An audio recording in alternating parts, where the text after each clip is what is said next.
ушундай чиновниктер өздөрүнүн кызыкчылыгы менен договорлорду түзүп алып, эч кандай мамлекетке, бюджетке түшпөй жей бериш керек. Басындай. Ya tostun mu? Yok, tostun. Öpel açacak. Бул уже биягы. Бул жанагы киевский жагы. Бул мына ушундай контейнерлер турат бул жердечи. Мына. Ар бирин санагандары канчалаган контейнерлер. Mal misal bürü. Мына. Бул жакты карап. Бул бürü. Канчалаган контейнерлер турат. Bürü var. Бул бирөө болуп эсептелди. Мына бул жак Киевский көчөсү, а бул жак Кулиева. Мына ошондо 5 сарыдан бери Киевскийдин толук эмеси, анан биягы Кулиева, биягы Чүй. Ошо территориясы да, и бул ошо 1 гектар жерден ашык жер. Бул жерде даже квитанциялар берилбейт. Акча төлөк, аренда акча төлөнгө? Нет, аренда это өзүнчө. В основном квитанциялар берилиш керек да. Ошол квитанциялар да берилбейт. Мен ушул Союз могу Кыял базарынын жанындагы элчеберлер бирикмеси базары боюнча дагы мен өзүмдүн жеке баракчаман ушу коомчулукка көрсөтүп келатам. Мына бул 40 сотук жер деп айтылган элчеберлер бирикмеси базары 40 сотук жер эмес, бул 1 гектар жер. 1 гектар жерди ошол Кыял мамлекеттик мекеменин иштеп жүргөн мурунку кызматкерлери шуну мэриядан арендага алып алышып, ошонун негизинде арендага алып алып иштетип келатышат. Бул жерде фактически 40 сотук жер деп айтылган менен 1 гектар жер, 1 гектар жерди булар алып алып бир айына 30 миллион акча чогулат. Эч кандай ишкерлерге шарт түзүлүп берилген эмес.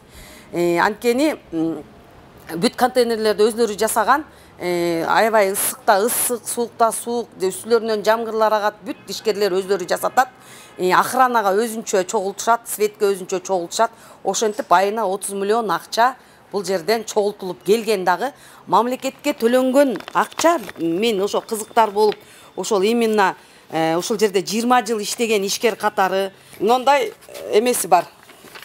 Кагаздарды мен запрос кылганда Сооронбай Шариповичтин кезинде мына могул жерде жазылып турат. Кайсыл жерде турат? Мына Чуйкиев Клиева көчөсү, мына Бишкек шаарынын мэриясынын 20 сентябрда 2001 жылы 998 токтомунун негизинде Кыргыз Республикасынын Союз народных мастеров КР коомдук бирикмеси ошол учурда Чуйкиева көчөсүндөгү жайгашкан автостоянкага 1 гектар жер участогунун алардын карамагына арендалык негизинде 5 жылга мөөнөт менен берилген. А 2022 жылы акыркы булардын эмеси договору бүтүп атат да. Бүтүп атат. Мына ушуну дагы мындай кылып көрсөтүп койсоңор болот. Бул мен ошол жерде 20 жылдан бери иштеп аткан ишкер катары тастыкталган справкам. Бул жерде деген эми мындай мен кат жиберем, мындай эле ответтер келе берет. Толгон токой ответ, бирок эч кандай мына генеральный прокуратурадан келген каттын жообу.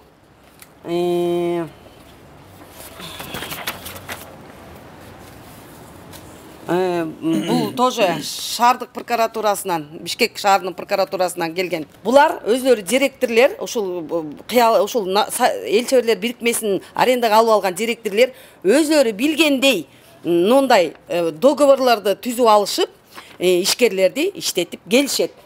Мен андан сырткары өзүм аныктап чыгып, ар бир местаны мен мынтип тизмелеп жазып чыккам.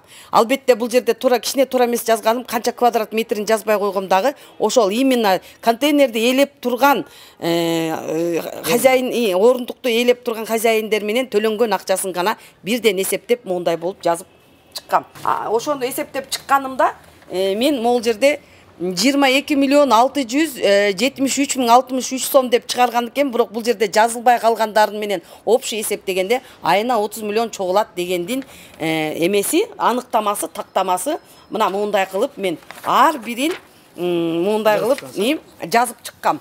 Эмне үчүн ошол мамлекетке түшпөй эле бир уч эле ушул жердин башкарган кызматтагы ошол директорлоруне, ошол администрациясына түшө берет. Эмне үчүн бул налог канча төлөйт экен деп кызыгып караганымда, мына монча деп Ленский налоговый инспекция көрсөтүп берген. Мына бул жерде 2019 жылы 3 миллион 565 миң сом төлөнгөн. Пандемияга карата 1 миллион 390 миң гана төлөнгөн. Бул бир жылга төлөнгөн акча. Ошондо 30 миллион айына чогултулуп аткан акчадан жылына налогко төлөнгөн акча ушул болуп атат. Мэрияга арендага канча төлөнөт деп сурап запрос жөнөткөнүбүздө бизге эч кандай негиздеме берилген эмес. Анан Садыр Нуркожоевичке дагы биз мекенчилдер болуп киргенде Садыр Нуркожоевичке дагы кат алып кирип бергем. Ал, конечно, помощниктерине дайындаган. Анан ал помощниктерине дайындаганы менен азыркы учурда бул жер азыр талаш болуп атат экен. Бул кыял мамлекеттик мекеме управделага карайт, ошол биз өткөрүп алабыз деп атат экен. Мен мэрияга зам вице-мэрге киргенде дагы ушундай болуп атат деген сүйлөшүүлөрдүн негизинде жок, бул муниципальный базар болуп калыш керек. Бул деген Ленин районуна караштуу болгондон Ленин райондук бюджетке акчасына түшүш керек дегенине мен макул болуп, бул жердин менин талабым муниципальный базар кылып, ошондой жердин акчасы кыялдын жетекчилерин эмес, бул жердеги жемкорлорго эмес, мыйзамдарын өзгөртүп туруп муниципальный базар кылышын мен коомчулуктан дагы мени колдоосун талап кылат элем, бийлик өкүлдөрүнөн да талап кылат элем. Акыркы менин эмем мына президентке кайрылган катымдын негизинде мына Бечелова Эльмира ушул прокуратурага жиберген экен. Дагы айтып кетерим, охранага өзүнчө акча чогултат, светке өзүнчө акча чогултат.